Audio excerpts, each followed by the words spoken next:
ọgụrụ na-ese okwu ọkwọ na ọkụka ahụ ife na-ese okwu.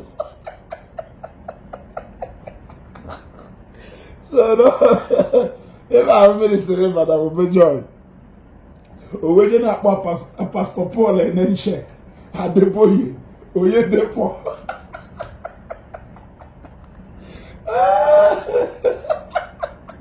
anyị na-ese okwu, especially the fact that man nụrụ ebe ọ nọ adọrọ far away from Zion ground ebe ọ nọrọ ebe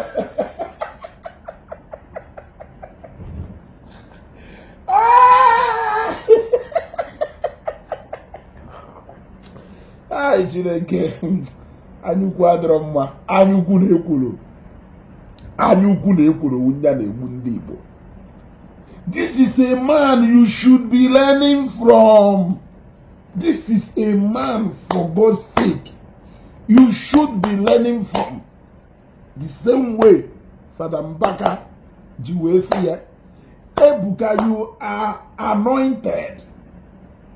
Etu aka ike esi je ama na-ewu Father, Evangelist Ebuka Obi ahụ Father, but he got secretly Obi kwasa ya aka sị Father Nwebe Joy, you are anointed.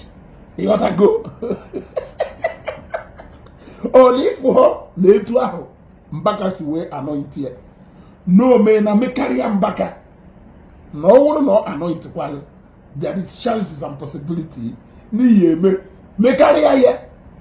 Kedu ka ngụnwa nwere members 12 members yezi wee na-ewoje aka amatije aka n'onye nwere over 10 million followers all around the world.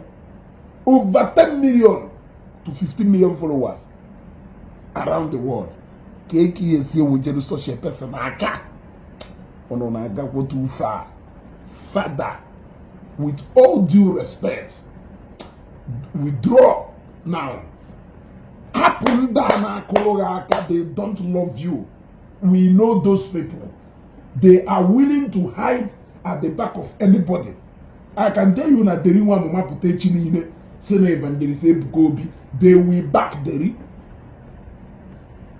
yes. And any put chini in Evangelist Ebuka Obi problem, yeah.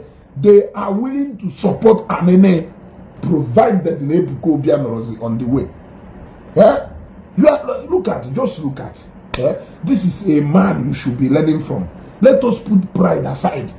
Kaidewe pride and Ampako aside. You should be learning from this man. Whatever he did to get to the level Ebono now, I think you need him to teach you. Let us forget about the Yakwasha, Kone Yakwasha. Let us forget about that. See the man. This is pure jealousy, for God's sake.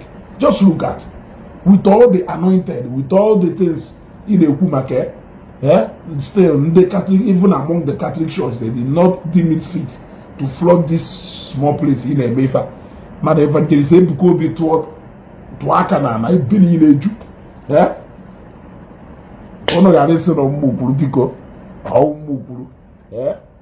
The difference is clear.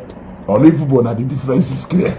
Now you know what the problem is all about. Okoka na-eso okwu. You want to go? Okoka ife na-eso okwu. You know that now what grace, even and the grace to excess.